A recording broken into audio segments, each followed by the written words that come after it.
They say that breakfast is the most important meal of the day. Well, there is a place in Turkey that will take you 2,000 meters up in the sky just to make this point. And as you discover the many flavors of a Turkish breakfast, your jaw will also be dropping for the scenery.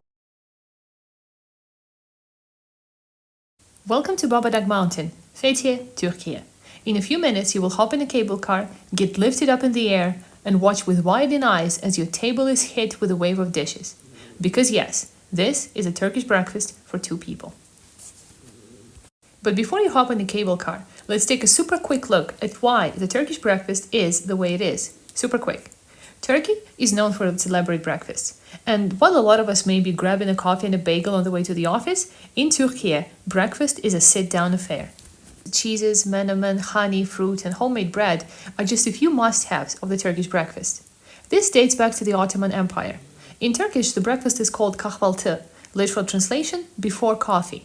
In the early days, the breakfast was simpler. Some bread, some cheese, some fruits and nuts. But over time, as the empire expanded, it added in new traditions from other parts of the world, the Middle East, the Balkans, and the Mediterranean. So the Turkish breakfast grew in size and in flavors. And when you're looking at your breakfast plate today, you're basically looking at a serving of history. Once you've arrived, you'll find lots of things to do before or after your meal.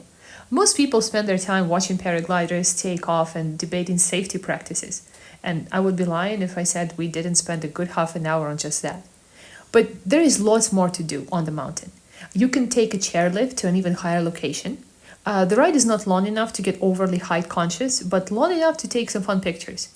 Keep in mind that the lift is only available in good weather. We once ended up on Babadağ in a very mild storm, and the whole place turned into the setting for the next Blair Witch project in seconds. There are lots of photogenic spots on the mountain too, and the floating paragliders offer a dynamic background. And if you want to really work up an appetite, you can time your Turkish breakfast experience with Babadag Ultra, a 60-kilometer run up the mountain that takes place in October.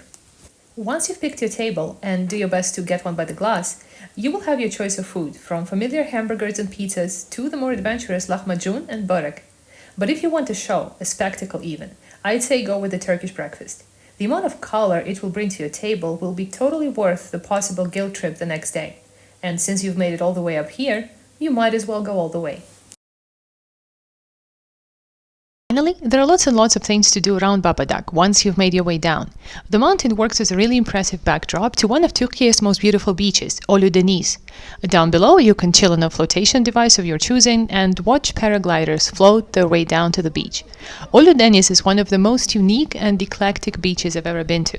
There is no cap on what you can see on this beach. There are mist-landing paragliders, interesting flying contraptions, ducks, and lots more. And it also has remarkably beautiful water. As you can see, breakfast is by far not the only reason to stop by Babadağ, but it's a strong start. And with a meal as fulfilling as a Turkish breakfast, you will have plenty of energy to explore the many sides of the mountain. Thank you very much for watching, and I hope to see you on our next adventure, with a latte, of course.